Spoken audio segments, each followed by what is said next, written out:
Recently, Suffolk County Police Commissioner Rodney Harrison sat down with Newsday and gave a very interesting interview. I'm going to share parts of that with you. Grateful for the partnership, the teamwork that came together, being able to then catch that green avalanche to Mr. Heuermann. Got this case going in the right direction. Okay, but one of the things that he said was that Rex Heuermann's actions were disturbing before the arrest.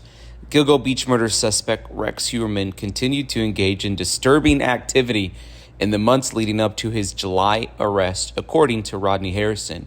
He said he's probably somebody that's still engaging in activity that was disturbing, be it his internet searches, be it engaging with other activities he shouldn't be engaging in.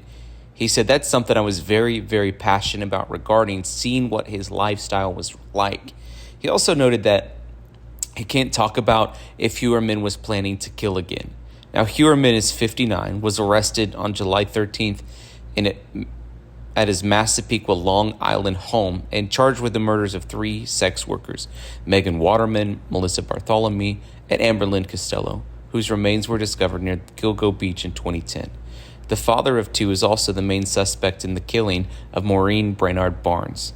The investigation took a turn when investigators, who had been keeping tabs on Heuermann for months, obtained the New York City architect's DNA from a discarded pizza crust, which matched DNA found on the burlap that was used to wrap the victims. Suffolk County District Attorney Ray Tierney said that a massive amount of material has been collected over the span of the investigation after handing over about 8 terabytes of evidence against Heuermann in court earlier this month. Harrison is optimistic about the strength of the case against the Long Island native, according to Newsday. The police commissioner also defended his previous comments about Heuermann, in which he called him a demon that walks among us, a predator that ruined families during a press conference after the arrest. He said, "I'm very confident that Mr. Heuermann's our subject. Because of my confidence, I'm going to call him what I want to call him. Somebody that ruined families, somebody who's a predator, somebody who shattered lives. And not just one, several. And there may be more. I didn't say that there is, but there may be more. If the family members have a problem with me calling him a demon," he said, "then I apologize." Heuermann pleaded not guilty last month to multiple charges of first and second degree murder relating to a 13-year-old Gilgo 4 case. In total, the bodies of 11 people were found across 2 Long Island counties in 2010 and 2011. We were able to bring comfort to 3 families. We were very close to a 4th one, but we still have more work to do to identify the subject or subjects that were involved with the other bodies that were discovered. Last week, the Suffolk County District Attorney's Office identified Jane Doe number 7, found near the bodies of the Gilgo 4, as 34-year-old Karen Vergata. Tierney shared in a press conference that Vergata was working as an escort in Midtown Manhattan when she disappeared in 1996. At the time, no one reported her missing. The investigation into her death is ongoing. However, Tierney noted that Heuermann has not been charged in connection with her death or any of the other bodies other than Waterman, Bartholomew, and Costello. When asked if Long Island residents should be concerned that a serial killer is still at large in relation to other bodies, Harrison said, "I wish I could give you an answer. I can't tell you at this time. Is Rex Heuermann going to be accountable for the other bodies on Ocean Parkway?" He said, "Time will tell." Sex workers, that he was still approaching or dealing with sex workers. His continuing contact with sex workers, were those women in trouble? Was there a plan to protect these women? Yeah, it was a lot of different layers, by the way. I want to make sure that that's very clear, between internet searches, between his lifestyle and other activities, him also having, at the time, we believed 97 firearms. There was a concern regarding, is he going to attack again? And as well as, is the information going to leak out?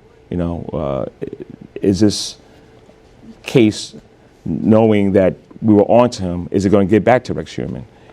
We weren't sure, how long we could keep it tight. So with all these different layers there, working with Ray Tierney, working with Steve Udis, working with Mike Brodick from the FBI, we all came to a determination that today's the day to bring this man down.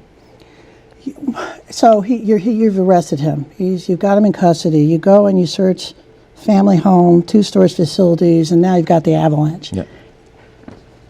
What were you looking for?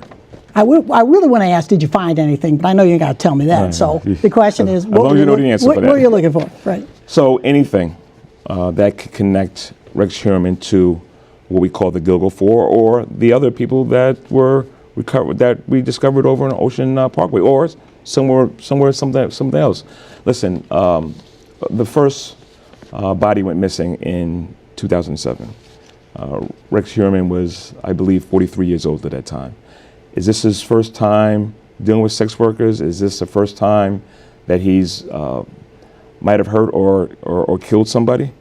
Time will tell. That's why the task force is going to stay in place. That's why I've actually added a couple more investigators to the task force to help out with concerns or something that may be connected to other parts of the country. So it's important that people understand that we're in a okay place, but there's still a lot more work that needs to be done. We were able to bring comfort to 3 families. We're very close to a 4th one, but we still have more work to do to identify the subject or subjects that were involved with the other bodies that were discovered. Okay, so you mentioned suspects. Is there somebody else running around out there that we on Long Island need to be concerned with? I wish I could give you an answer. I can't tell you at this time. Is Rex Heuermann going to be held accountable for the other bodies over there in Ocean Parkway? Time will tell. But if not, we'll continue to work hard and see if there's other individuals involved and track them down as well and make sure we bring them into custody. And another interesting thing that happened, and Jennifer Koffendorfer was actually tweeting about it, and it has to do with the way that they're collecting DNA on Rex Heuermann. She said, yes, as predicted, expected, and as should be, bada boom, bada bing, Rex Heuermann was ordered to be swabbed. It's a judge ordering Rex Heuermann to submit his DNA sample. And it says that the court finds that contrary to the defendant's contentions, there's probable cause to believe that the defendant committed the crimes and therefore a basis to compel a swab. The swab is to be taken while Heuermann is in the presence of his attorney who had opposed it. The judge said a comparison of Heuermann's DNA sample with mitochondrial sample from a hair recovered from one of the victims and the DNA found on the pizza crust outside the office will yield probative material evidence whether it's inculpatory or not. A direct DNA sample could be entered into a statewide, nationwide database. Mitochondrial DNA is ineligible. Heuermann, a New York City architect and father of 2 from Massapequa Park, Long Island, was arrested on July 13th for the murders of 3 Gilgo Beach victims. Heuermann's attorney has entered a not guilty plea on his behalf. He's also the prime suspect of a 4th.